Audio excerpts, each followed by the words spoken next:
Good morning, Nigeria. You are tuned in to Golding 97.5 FM, and this is your favorite current affairs program, Let's Talk Nigeria, where we dig deep into the issues shaping our nation's present and future.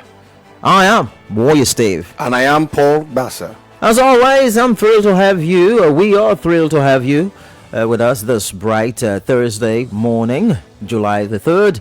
Whether you are just starting your day here in Yanagwa, tuning in from your office, wherever you are, listening to us from your quiet corner, thank you for joining the conversation that matters. Today's topic touches the very foundation of our society, education.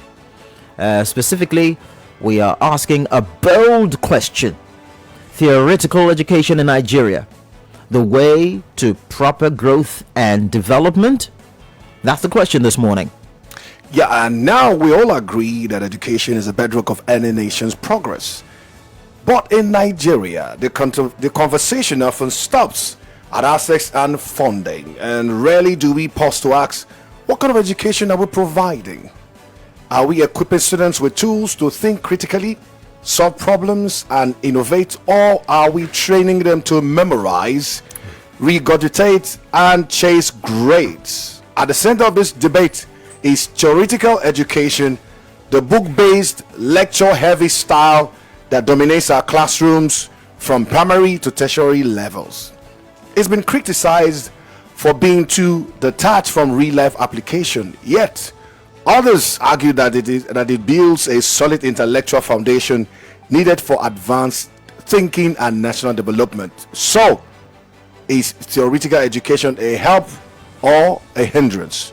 Can Nigeria truly grow if our graduates know the theory but can't apply it? Remember, the topic is theoretical education in Nigeria, the way to proper growth and development. So to help discuss this, unpack this whole conversation, we have a distinguished guest in the studio this morning with us. He is Dr. Ponde Geoffrey, a respected educationist, researcher, and advocate for curriculum reform as well.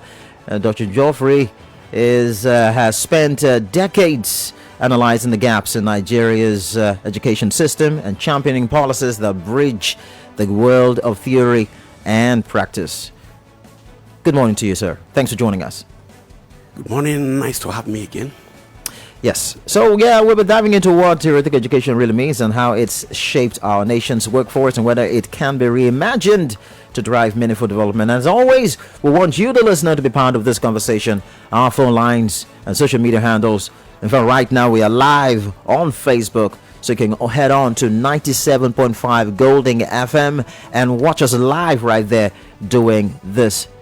Doing our thing. So when the phone lines are open, we want you to contribute positively to this conversation. Stay with us because it is Let's Talk Nigeria.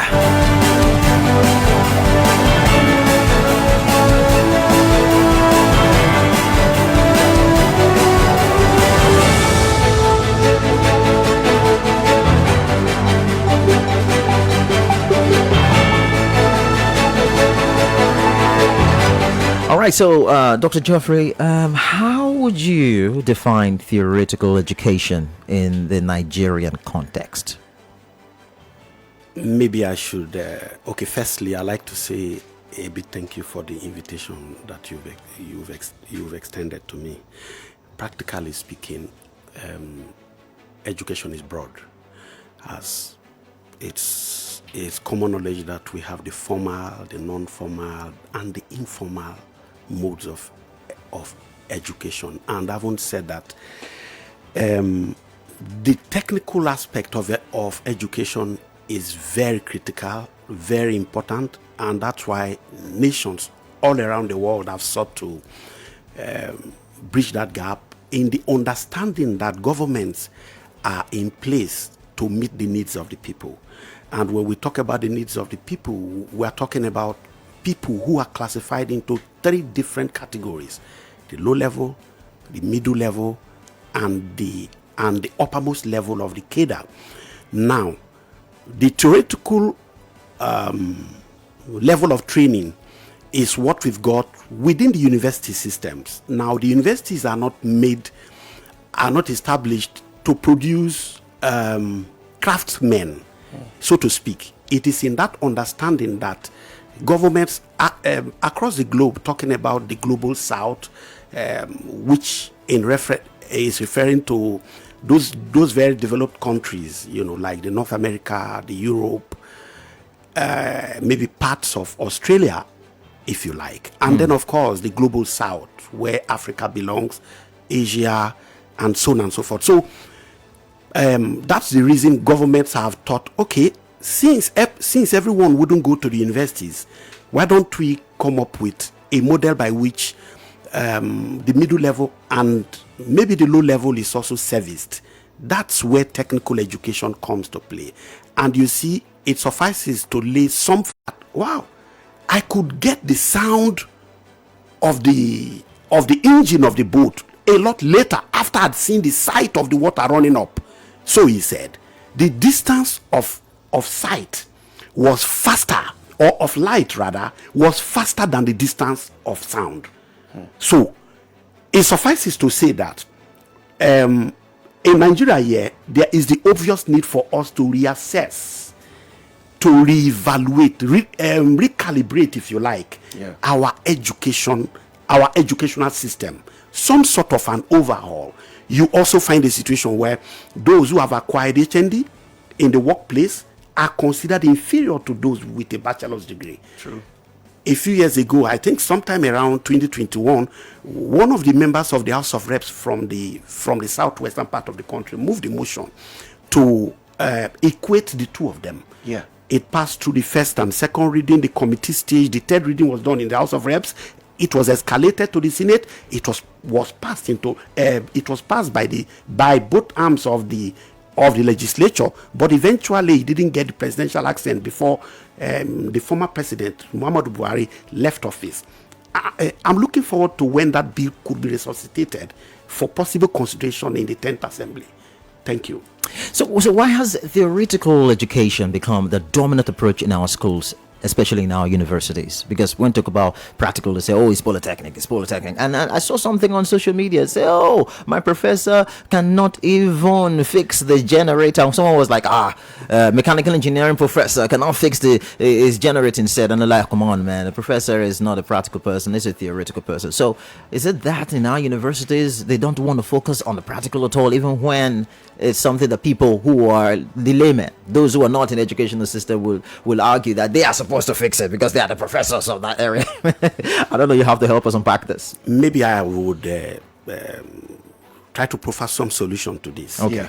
You see, that student of reference was looking for fish in the desert. I say so because the university is not designed to produce artisans and technicians. Okay.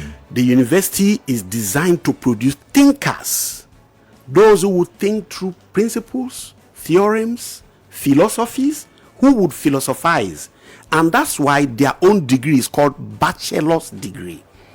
They are considered to have been found worthy in learning and character, so on and so forth. But then they are not awarded a technical degree, so to speak. Now, those who go to the polytechnics and the vocational centers, they are the ones that are expected to complement the role of these thinkers. These thinkers in the university system would say, okay, they are actually intended to theorize.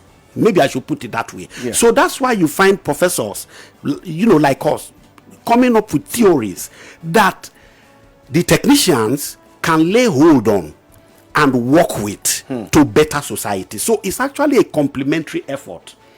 And you see, the lack of this understanding is what has led to so many of us, within this space, aspiring to attend the university rather than the polytechnic.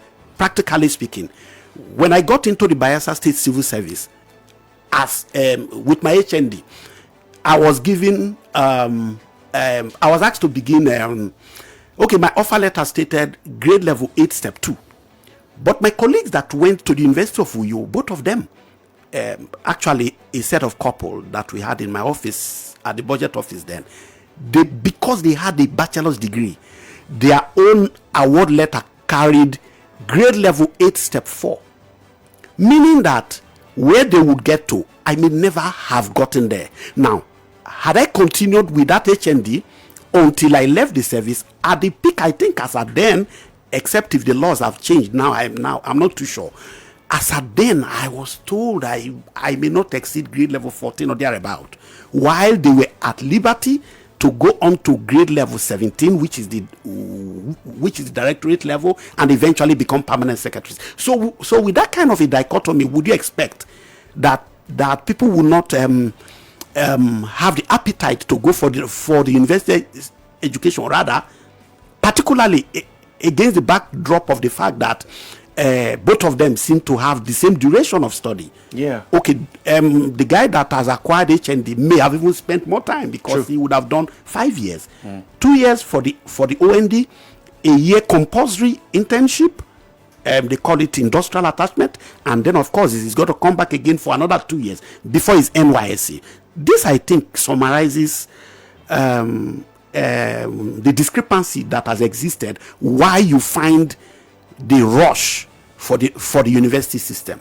But it is not like that abroad, because when you talk about that, some will argue that even the practical aspect is seen in universities abroad, but not probably in Nigeria. Is that what it is in Nigeria? Frankly, it is a fundamental problem that's not peculiar to Bayelsa.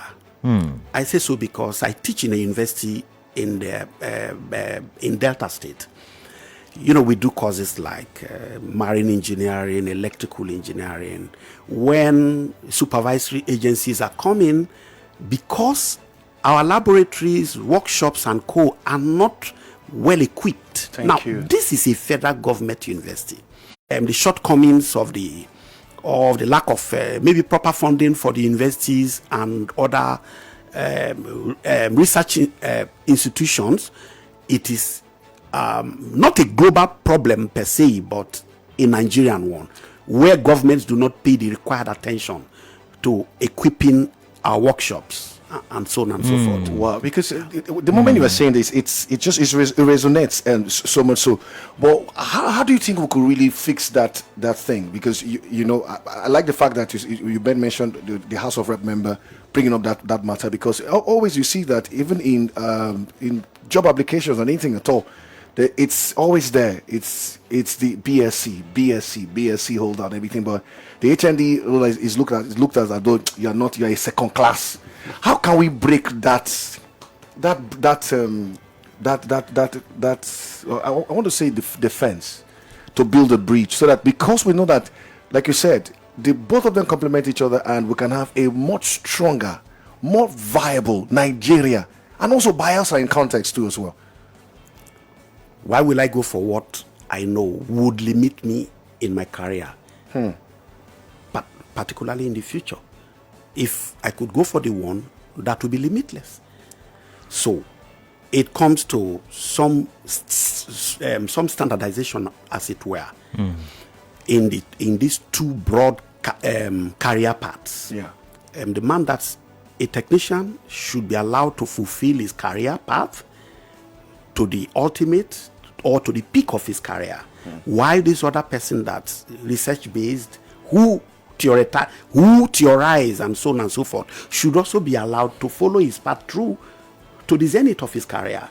When that happens, and particularly where the remunerations are also done in such a manner as to equate each other in such a way that one wouldn't feel shortchanged, I like to believe that at such a point, people would have proper understanding of how balanced the two are, and then opt for whichever they might be favorably inclined to. Wow.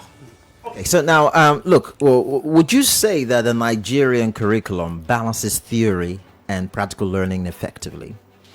Not exactly. Based on what I've already said, how would you say that a mechanical... Okay. I don't want to be too explicit. Yeah. I manage the partnership relationships between my university and sister universities because it's a specialized one. I traveled to Ghana on an official engagement, saw the facilities they had in theirs, talking about their simulation workshops and all that. I came to mine, and then I know that we didn't have a quarter of what a sister institution had in Ghana. So what did I do when it came to my making a decision for my son to go that route? I sent him to Ghana.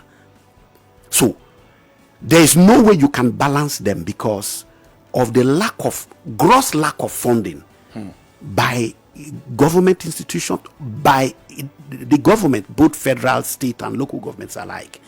That I think is the major reason. The day the government sits up to its responsibility in the understanding that these are institutions where the future leaders of this country are raised, I think we would tend towards getting this issue resolved. And that means that's a problem because I wanted to, when you said this, I was about to crying now. I say, well, look, how are teachers and lecturers properly trained to deliver both theoretical and hands-on education? Because if these things are not here, that means our own teachers, our lecturers are, in quote, with all due respect, in case lecturers are listening, are half-baked because they don't have the hand. Learning as we've got them in other parts of the world, they would certainly excel. Throughout my study in the Polytechnic, there were a whole lot of things that I didn't find. So many, this is talking about 1995, 1996. But then when I traveled to ETH, I saw in fact, I sat on the seat that the famous Albert Einstein sat because it's a monument. Yeah, all of us got there, took pictures, just to challenge ourselves. That if someone who had passed through this institution could be this famous globally, so much so that many years after he's gone, his name keeps resonating, not just in people's hearts, but on the pages of books. I've got a greater opportunity to make an impact in my world. That was the motivation with which we were there. So one may be completely wrong to conclude that our lecturers here are half-baked. No. They do what they do based on availability of resources. Is that why they don't respect the people who graduate from our Nigerian universities? Because they do what they do because of the resources available to them? If you say Nigerian graduates of Nigerian universities are not respected, that's also not true. Not true, I know, but so many people will say, well, like in Ghana and other places, they will say, well, their universities, because they have knowledge of what is going on in Nigeria and they don't have all equipment. And so when you're a graduate from this university, you feel that you don't know much. Not exactly. Okay. One's capability is completely a function of, firstly, the person's personal abilities. Okay. Of course, added to all that is ahead, the environment in which he was trained, so on and so forth. This is the backdrop against which most universities find opportunities to, when they find brilliant students, they do all their best to have them retained in order to continue the culture of the university. So, with these things, I'm just sharing that because people have also decried the fact that we've seen a huge number of out of school children, practically all across Nigeria, especially from the northern part of the country and things like that. You're wondering. Remember that even back in the time where President Goodluck Jonathan's era, he did the Almajiri schools to bring them back, and these things. We're thinking, is there a way that it can be fixed somehow? Let's get back to the basics in the secondary schools, the primary schools, so really begin to nurture these guys in the right format. And we also, my question would be, for public and private participation, that partnership, can we really increase the advocacy for it to have it really bring these people up in the right way? I think that the universities are not doing enough in this.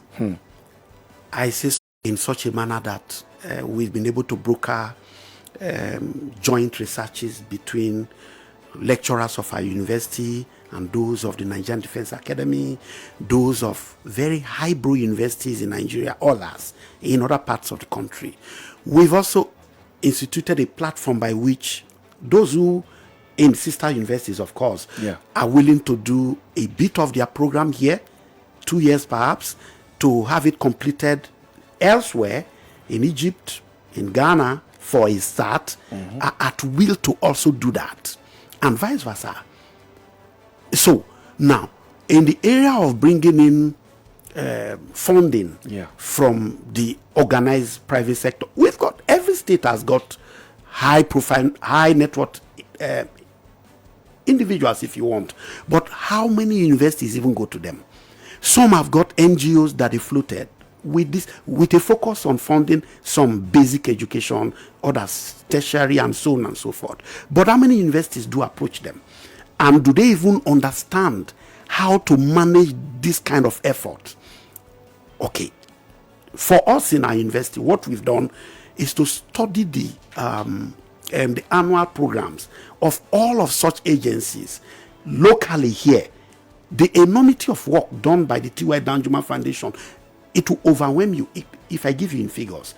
Go to it and you'll be shocked. Now, how many universities do take, even those ones in his own Taraba state? So for me, universities have not done enough in collaborating industry, in collaborating with high net worth individuals in order to bring in the best. Now, the local politics within the university system, it's another bin for this. Okay. Now, okay, I am not a professor fully per se. I'm an associate professor. Now, I came up with the idea. I said, look, we are at the shore, at the Gulf of Guinea here in Delta, because immediately after my university, you get into the Atlantic.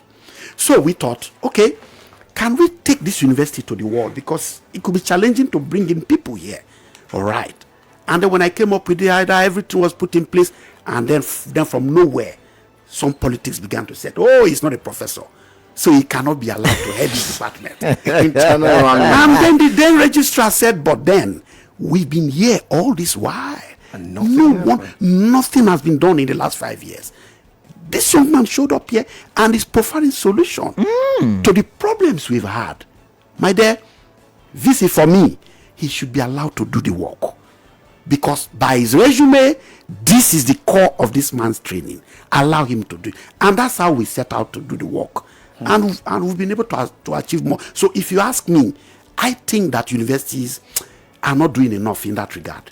Okay, now, so we'll open the phone lines now. A lot of people would want to ask questions. People are really interested in what the universities are doing. Is it all about the theory, or should we bring in some practical? And you have said certain things that are very, very concerning, very, very touchy as well.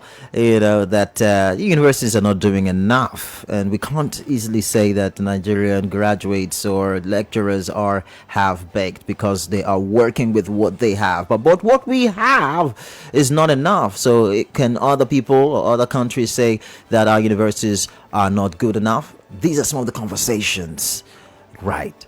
And so, time for you to call in.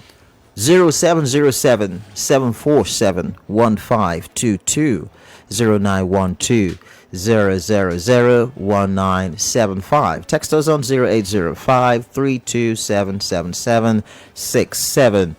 The topic is theoretical education in Nigeria, the way to proper growth and development. We still have Dr. Ponde Geoffrey here with us discussing this issue. Don't forget, keep your questions and your contributions very brief. Go straight to the point, and we will be excited to hear you out. All right, let's come back to some questions while we wait for the calls to come in. How do other countries strike a balance between theory and practice in education, and what can Nigeria learn from them? Like I said earlier, there's no difference between the university professor and the one from ETH, the one from EPFL, the École Polytechnique Fédérale de Lausanne. There's no difference in their remuneration. You see? So, like I said earlier, the day we standardize what everyone gets, depending on the years of input and the expertise, because this one is on a technical career. This other one is on a theoretical pathway. Why do you differentiate, make a wide variation between the two? So the day the Nigerian government decides to maybe standardize this, I'm sure we will get it right. And also not limited to the federal government. Any state government can actually take this up and say, okay, I'm going to begin with this and then take it up from there. Thank you. Good morning. Good morning, sir. Good morning. Yes, I'm Bartholomew from Elele Road. Okay, Bartholomew, please go ahead. Yeah. The way your guests have presented issues of how Nigerian education is just the right picture he has presented. And it's so factual that it's telling the whole truth and nothing but the truth. As in Nigeria as a whole, Nigeria is just living a fake life. Everything is fake. And people are afraid to tell the truth. But this man here is just presenting the picture as it is. And that is just the way it is. Nothing, everything is just upside down the way it's supposed to be, focusing on the reality, the factual, presenting reality, facing reality on the next level. Ordinary road construction is a problem in Nigeria. Nigerian engineers, those graduates that call themselves engineers from Nigerian university, they can't build roads, ordinary roads. We'll talk more of rocket science. So the young man is presenting Nigeria the way it is, and I appreciate it. I only got to appreciate it. Thank you for your discussion. Thank you very much. Thank you, Bartholomew. Thank you. We appreciate you as well. Okay, so more calls are coming in right now, but let's take this call before I come to you again, Prof. Good morning. Good morning. Good morning. Good morning, sir. I'm King calling from Azikoro. Okay, please go ahead. Yeah, I want to narrate a story about myself. Okay. In line with the topic. Because when I was much younger, I had a passion to be civil engineer. So that made me to pick the form, and I gained admission to NDU to study civil engineering. My third year, I was wafted from the school. So later on I went to another school, which is a College of Education, Technical Omok, to study the same course, which is called Building Technology. But in university it's called Civil Engineering. So when I got to this school, because of the practicals I was exposed to, I became one of the best students in that school. So after I complete my NCE in building technology, I came back to my stage in Aguaya. So I met some of my classmates in NDU. So when we met at the field to do the job, sorry to say, I was still far better than them because of the practical I was exposed to in technical school. So I'm so much happy with this topic. But that is my own experience on this topic. Thank you. All right, thank you very much. Thanks for so much for that. And that's it. But you've already said it here that abroad there is no discrepant. There's no difference. I just wish that can be done here in Nigeria. Why is it impossible, even up to this moment? Look at the testimony of this young man here.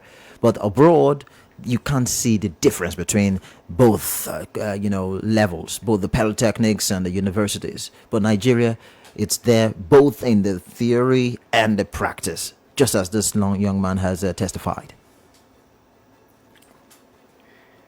Okay, before you answer, let's take this call now. Good morning. Good morning. Good morning. My name is Emmanuel. I'm calling from Pansha. Okay, Manuel, go ahead.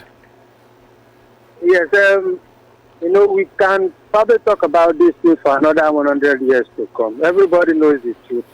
But because our country, Nigeria, is not yet ready for progress or for development, we still value. I'm not saying that theoretical education or the kind of technical education you get from the university is worse than that you can get in maybe polytechnic or any other technical school, but because we still think that this other one is better than this other one. Even if you bring the two people and you give them interview or you give them work to do, even if the polytechnic person has done it better, Nigerians still believe that this other person, but that's probably, a country shooting our leg in the foot. Because it is in this same country you find people, maybe artisans from other countries are employed as engineers, but the same Nigerian employers will not employ, even if they employ you as a graduate from these technical schools. I mean, if you're in the civil service, for example, if you have any knowledge of how they treat people in the civil service, if you have HND, for example, another person has a degree, even if your expertise level is probably the same, or even if the HND person is better, they will buy you at level 7, level 14 with your HND.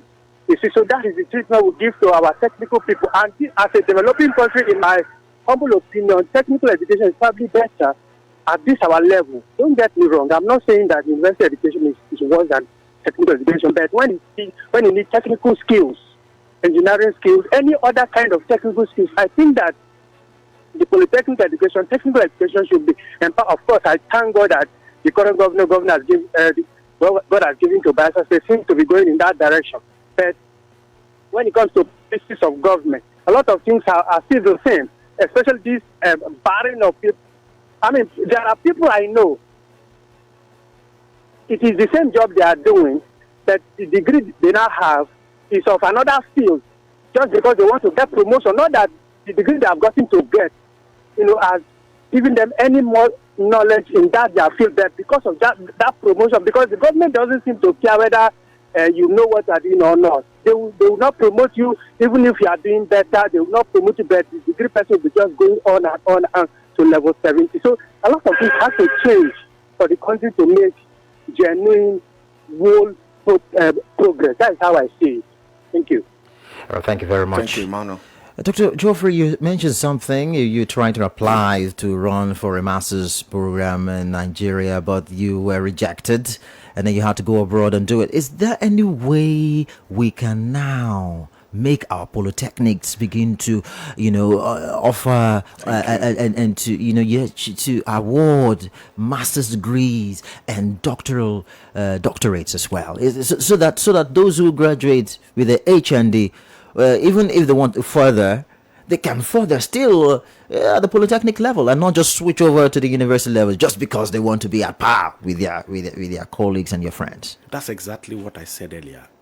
I had already profiled the solution of the need for beginning with the federal government to standardize education.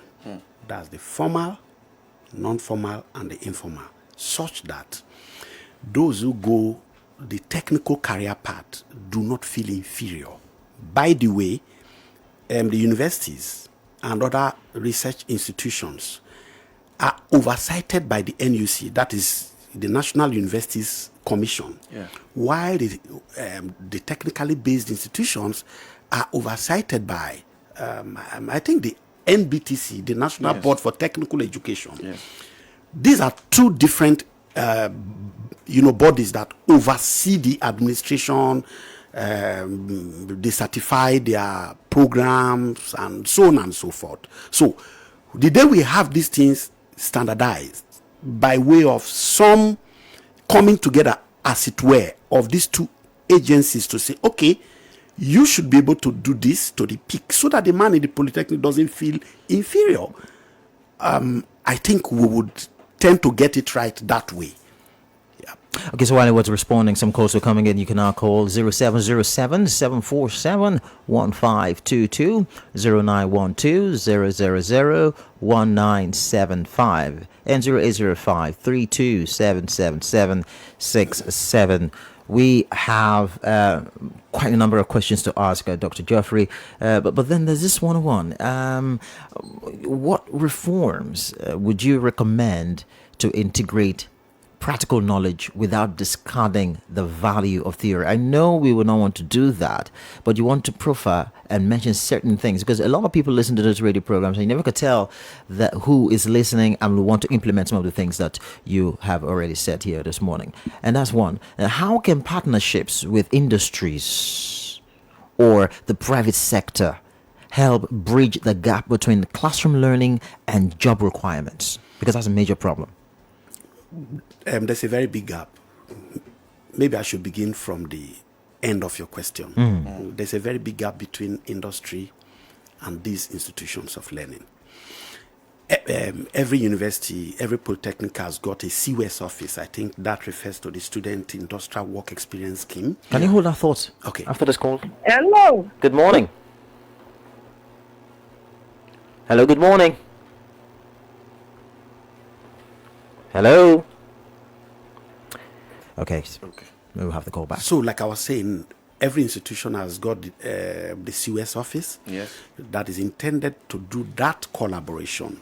But how effectively they do it, it's a different kettle of fish, according to my namesake on Channels TV. So, we've got to reappraise the work of such offices. More often than not, it may not be an understatement to say that if an officer is assigned that CWES office, he may say, nothing is happening here, let me go home and rest. But that's actually intended. Those who designed that office, it was intended as the interface between the institution and industry. The guests in the house. Good morning. Okay, good morning. Sorry. Good morning. I come back, the network. Okay. I said, why do we have this dichotomy between BSc and HND holders? Okay. So Why are they treated? I don't know. The HND, they treat them as if they are not graduates or what? I want to understand why. okay. Thank you. We'll answer that question. Thank you. You can go on, sir. I got an HND, like I said earlier. Before I thought, for this same reason, I thought, why limit myself if I could go, if I've got the time, age on my side to do a lot more. So I proceeded, but I'm advocating here that those that have got HND should also be allowed to get to the peak of their respective career. Yeah. It was just a matter of government policy. And it was in a bid to resolve this issue that, like I said earlier, a member of the House of Reps, I've forgotten his name, from the Southwest, did sponsor a bill which had gone through both of the arms of the legislature and was awaiting Mr. President's accent before the last National Assembly exited. So I'm looking forward to someone possibly taking this up in this current 10th Assembly to see how that works out. Yeah. Okay. So we were talking about the partnerships with the industries. There's a gap. You were trying to explain that before. There's a huge gap actually because those in charge of the CWES offices, I don't think they are doing enough. There's a lot more to be done, and the more work they are able to do, the better it will be. Imagine a situation where maybe an agency is coming to do road inside the university premises. No student from the civil engineering department, no student from the architecture department is involved in that work. Then, how can we? They say these are low-hanging fruits, so to speak. Why can't the university come up with a policy to say, whoever is coming to do any construction work in this institution, our students must be part of the workforce. They may not necessarily be paid, but by way of some practical experience, work experience that they need to have, they are incorporated as part of the program in order that they may grow up learning more in their work. I think that's one of the things that universities and other institutions should learn to do. Okay, so I was just trying to find out now. Okay, we have a call.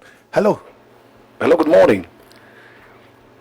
Hello, Mario, good morning. Good morning. Good morning, sir. Yeah, Paul, good morning, and your guest. Good morning. Yeah. Good morning. Yes, good morning. I think this issue of disparity between the HND and the BSc stuff, I think for me, it shouldn't be carried because from my own, I'm Sati calling from Ovan. Sorry, I didn't introduce myself. Okay, it's fine. Please go ahead. Continue. I think the issue is not to be carried if I have my willpower. I will say this because the HND, before you get to it, you must have read through the NG. You have done your IT. You get into your HND. You also get into your IT and also the national service. You must have taken more than 4 years, considering the course of study that you are into. Yes. And so by the time you are out for service, 5 years is gone and 1 year also inclusive. But that of the BSc, it's just 4 years, depending on the course of study, like I said. 4 years or 5 years, as the case may be. And your 1 year of service. And when you look at it very critically, you find out that if it is a practical study, or course of study, that person that read HND or that went through HND does better than the BSc. I'm sorry to say, I'm not an HND person. I'm a BSc person per se. But then when you look at it critically, you find out that the HND person who must have graduated from any of the universities does well. Now, in 1995, I had the opportunity of doing what is called marine engineering assistant. That's in training. Yeah. With a mind of doing marine engineering in school.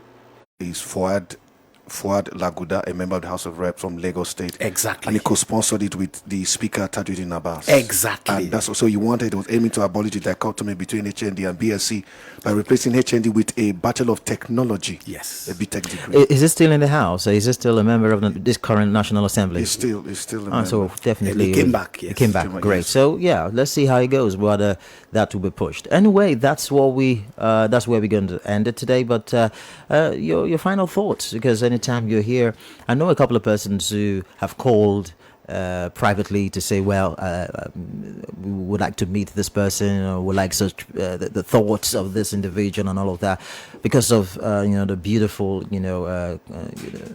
ideas that you put out there. So, final thoughts on this matter before we go. Firstly, because of the importance of science and technical education, the federal government has a national policy on technical education, which has been domesticated in Bayelsa State to the best of my knowledge. And in doing that, the Bayelsa State government has also gone ahead under the current administration to establish technical educations, technical schools rather.